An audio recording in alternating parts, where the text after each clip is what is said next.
Hello? Hello. Oh, hi. Please, won't you sit down? I'm sure you have many questions. Okay. You know, you're more observant than the rest of your kind. Most of them just ignore me, but not you. So please, ask away. You seem in need of a good story, and as it just so happens, I have one. Well, I guess I should start by, Wait. Hold on a second. You don't mind if I, record. Okay, I suppose my first question would be, who are you? Who am I? Well, that is a rather large question. I think for the sake of understanding who I am, I should tell you my whole story. I'll start back from when I used to be like you. Many years ago, on this very day, I was a content man. I was going to college in order to be a veterinarian, and I was an intern at the Arkham Asylum on my spare time. Well, one day I was walking out to the office when I was confronted by a woman in a cheetah costume. She made it clear what she wanted as she pointed her gun at my head and asked for my wallet. Oddly enough, she didn't take my money, all $11 of it. She just gave it back to me and let me go free. To this day, I do not understand why. But from that point on, my life changed course. I realized just how lucky we all are to be alive, to live in this world full of flowers and sunshine. I never wanted to be that vulnerable again, to have that utopia be taken from me so easily. So I went into training to be a police officer. Once my training was complete, I worked as a security guard for a psychological hospital, along with my partner. The money was good, the hours were short, and yet I didn't feel like I had any purpose in life. Still, I kept on doing what I was doing, completely certain that the gun at my side would never be necessary in this quiet part of town. I had never been so wrong. On my partner's last day before retirement, he and I were guarding some Fruit Loop named the Joker. We both thought he was another small person, no complications, no loose ties. And then the elevator doors opened. How could we have possibly been ready for the infamous criminal as Squash in person and his henchmen raining lead down on us? My partner and I were down in seconds. In my fading sight, I could see Les Squash walking right out of the ward with the man we had been charged with guarding, and Les Squash just took him away, as if it were no effort at all.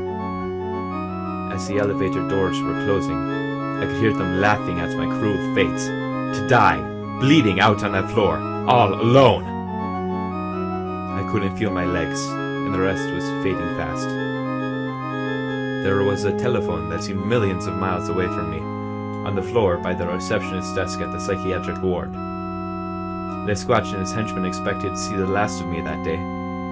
They figured that it wasn't even worth their time to watch me die.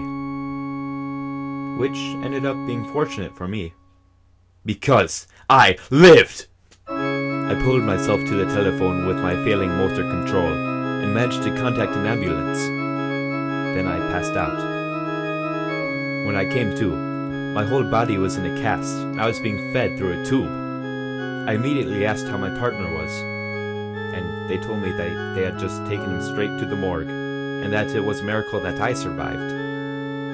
And so they treated my wounds and fed me and nursed me back to health, using an experimental type of drug which was meant to enhance your body's ability to reproduce cells and heal itself. This process took a long, long while, giving me a lot of time to think.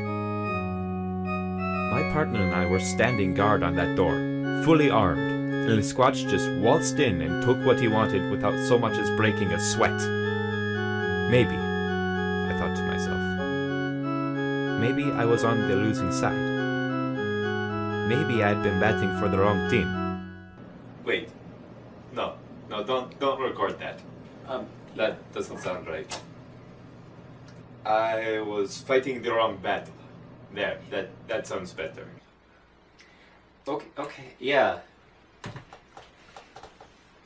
Anyway, that night, when I regained enough of my strength, I snuck out of the hospital. They told me that not letting the drug run its course and then having it drained out of my body was very risky, but I didn't care. I walked out into the night and descended into the darkness. And so started my life of crime. I quickly found some mobsters on a street corner and attempted to ask to join them. They said no, and then they stabbed me. They left me bleeding in the street, a knife in my side, in unbearable agony. But somehow, I still did not die. I followed the mobsters in secret, keeping to the shadows, until I found their hideout. I walked in, and in front of the entire mob, including the boss, Sal Corleone, pulled the knife out of my stomach and handed it back to the man who had stabbed me. Sal Corleone was impressed. Not too long after, I was his right-hand man. When he needed a dangerous job done, I was sent. Whenever he needed a trap to be sprung, I was sent. It was around that time that I learned of a masked vigilante, a sort of modern hero named Fatbat. Don't worry, it happens to the best of us. Do you need to use the restroom, or shall we continue? Continue, please. Very well. Where was I? Ah, yes. Fatbat. Sal Corleone often made a point of cursing Fatbat's name, saying that he was the reason that we honest thugs couldn't make a dime in the city. Well, he decided to form a criminal syndicate, and to have me attend the meeting as well. Les Squash crashed the party. He informed us that the Fatbat had returned, and was looking to clean up Gotham. When I saw him, I had to force myself to stay in my seat, to not go over there and hurt him for what he did to me. So, it was not too far out of my way when an associate of Sal's, a man named Black Mask, ordered me to rip the mask off of Les Squash's face. Right when I was about to do the deed, the Joker, who had accompanied Les Squash into the room, called me over, with Harley Quinn pointing a gun at me. He said he wanted to show me a trick, and then slammed my head into the table. Harley Quinn shot me, and again I found myself at death's doorstep. I healed myself just in time to learn that Sal Corleone had decided to join forces with Les Squash's crew. How he could be so desperate I couldn't know, but soon after the agreement was made, Sal called me to him, and told me that he had a special assignment for his #1 guy. I was to guard the main source of the mob's income, the nuclear-powered chocolate and methamphetamines factory. I took the job with pride, not knowing that it would lead me to nothing but despair. A few days passed, and all was quiet. But then one night, I heard a noise coming from near the chocolate vats. I came closer, and I saw a shadow up in the walkway above the vats. For a split second, I actually thought I was going to be okay. And then I felt a sharp pain on the back of my head, and I was dangling from the walkway, directly over the nuclear vats of chocolate. Fatbat looked at me, saw me for the street scum that I'd become, and let me go. I was falling, and falling, and falling, and then I was drowning. And then I felt nothing. Fatbat must have left, assuming that I had died. For a while, I thought so too. Then, I felt myself changing, absorbing, mutating. I let my mouth open, and a bubble rose to the surface of the vat.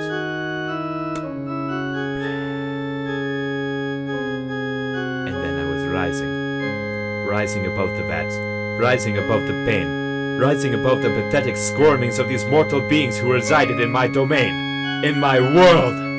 I rose from the abyss to become who I am today.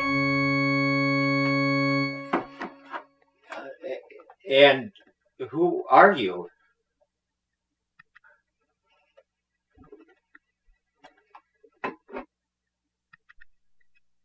I am Count Chokula. Bleh!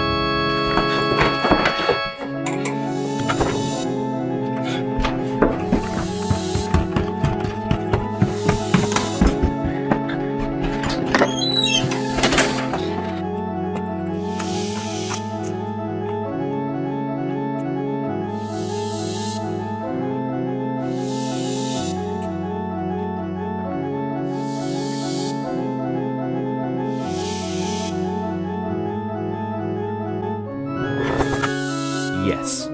Go and run and tell your friends all about me. Tell them that I am coming. As for you, Fatbat, even though our enemies are the same, there is only room for one bat in the city. Bleh!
License registration, please.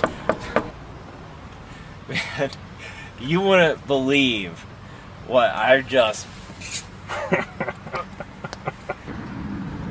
Thank you. Please. Unlock. Whoops.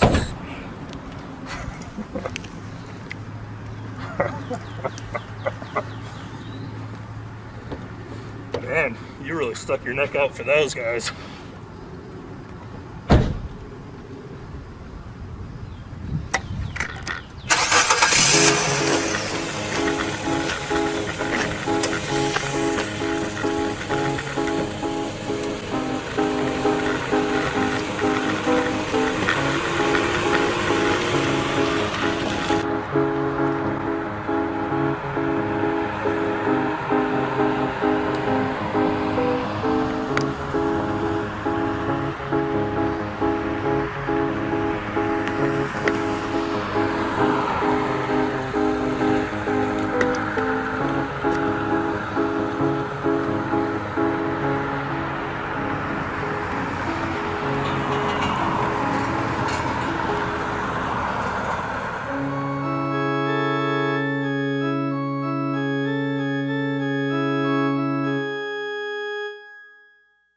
bleh.